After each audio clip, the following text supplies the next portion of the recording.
The woman picked up a drifting bucket from the ground and immediately thought of a way to escape. If they could gather enough buckets, they could construct a makeshift raft and float to safety. Just then, a massive bucket floated by, resembling a submarine. One by one, everyone climbed in. But when it was Nick's turn, he refused. He explained that someone needed to stay outside to close the lid. Ignoring everyone's protests, he tightened the lid himself. Suddenly, water surged from all sides and the water level rose rapidly. Within moments, it reached Nick's neck. At that moment, the building above them started to collapse and fell directly onto the bucket.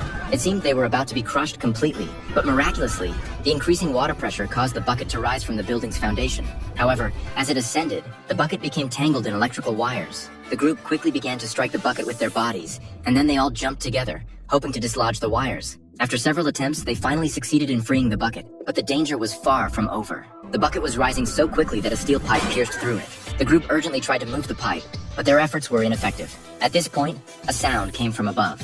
Nick was still alive.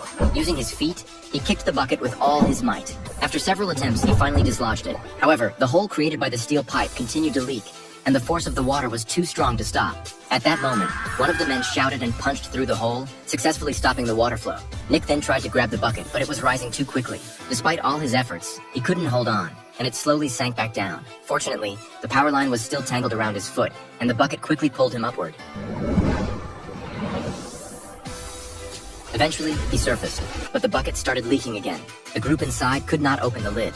In a critical moment, Nick climbed to the top of the bucket and managed to unscrew the lid. Meanwhile, the rescue team outside spotted them and used a crane to lift them to safety. In the end, the group embraced each other, overwhelmed with joy and tears.